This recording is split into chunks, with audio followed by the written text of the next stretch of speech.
नमस्ते मित्रों, सभी को जय श्री राम। आज हम जानेंगे वट सावित्री के बारे में। तो वट सावित्री का पूजा क्यों किया जाता है? वट सावित्री का पूजा इसलिए किया जाता है अपने पति के लंबी आयु के लिए। इस दिन रखा जाएगा वट सावित्री व्रत। तो इस बार 30 मई को वट सावित्री व्रत पूजन रहेगा।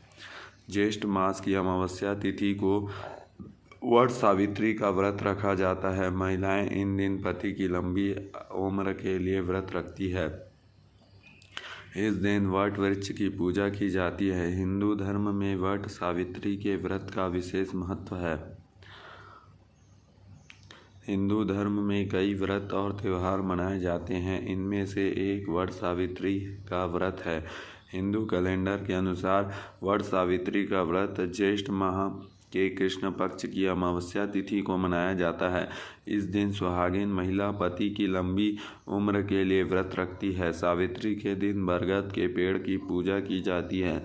इस साल वट सावित्री का व्रत 30 मई 2022 को सोमवार के दिन रखा जाएगा। इस दिन सोमवार अमावस्या और शनि जयंती भी है।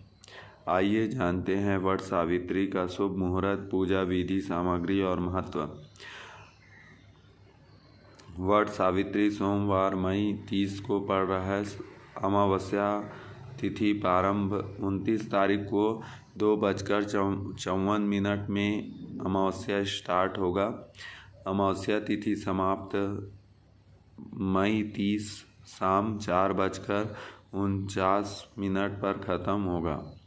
वट सावित्री पूजन सामग्री: बांस का पंखा, अगरबत्ती, लाल व पीले रंग का कलवा, 5 प्रकार के फल, बरगद का पेड़, चढ़ावे के लिए पकवान, हल्दी, अक्षत, 16 श्रृंगार कलावा, तांबे के लोटे में पानी, पूजा के लिए साफ सिंदूर, लाल रंग का वस्त्र आदि। वट सावित्री पूजन विधि: महिला इन दिन सुबह जल्दी उठकर स्नान कर लें। स्नान करने के बाद साफ कपड़े पहनकर पूरा श्रृंगार करें। इसके बाद बांस की टोकरी में पूजा का सारा सामान रखें। इस दिन पहले घर पर पूजा करें। पूजा करने के बाद सूर्य देव को लाल फूल और तांबे के लोटे को अर्घ्य दें। इसके बाद आपके घर के पास जो भी बरगद का पेड़ है वहाँ जाएं। वट वृक्ष की जड़ पर जल चढ़ाएं। फिर देवी सावित्री को कपड़े और श्रृंगार का सामान अर्पित करें। इसके बाद वट वृक्ष को फल और फूल अर्पित करें।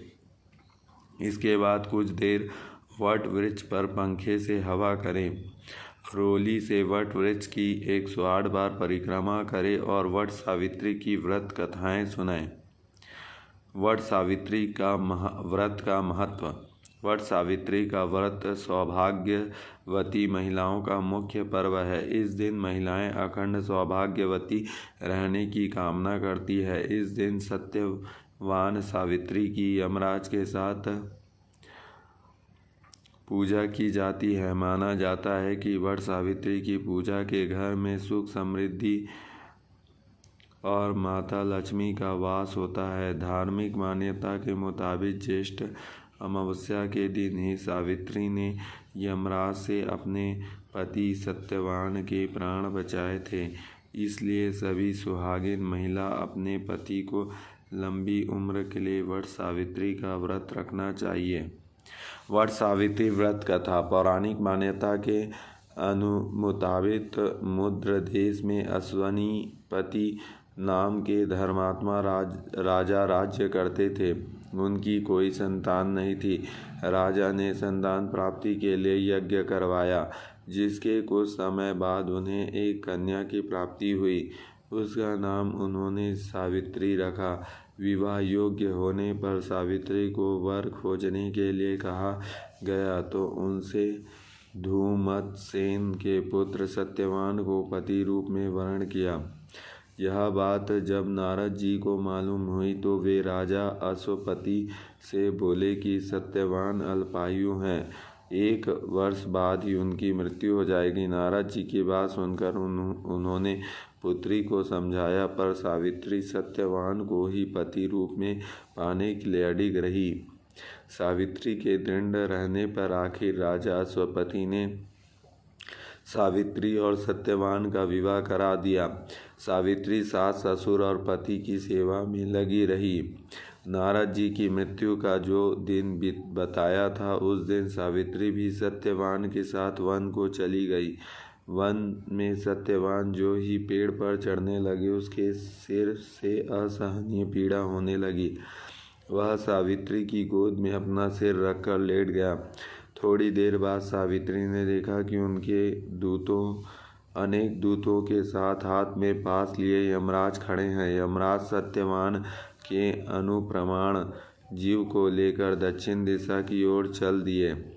सावित्री को आते देख यमराज ने कहा, हे पति परायणे, जहाँ तक मनुष्य साथ दे सकता है, तुमने अपने पति का साथ दे दिया, अब तुम लौट जाओ। सावित्री ने कहा, जहाँ तक मेरे पति जाएंगे वहाँ तक मुझे जाना चाहिए, यह सनातन सत्य है।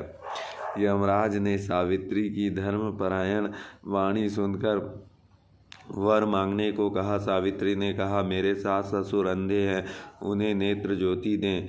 यमराज ने तथास्तु कहकर उसे लौट जाने को कहा, किंतु सावित्री उसी प्रकार यम के पीछे चलती रही। यमराज ने पुनः वर मांगने को कहा। सावित्री ने वर मांगा, मेरे ससुर का खोया हुआ राज्य उन्हें वापस मिल जाए। यमराज ने तथास्तु कहकर उसे लौट जाने को कहा, परंतु सावित्री अडिग रही। सावित्री की पति भक्ति व निष्ठा देखकर यमराज पिघल गए। उन्होंने एक और वर मांगने को कहा। तब सावित्री ने वर मांगा, मैं सत्यवान के पुत्र की माँ बनना चाहती हूँ, कृपा कर आप मुझे यह वरदान दें।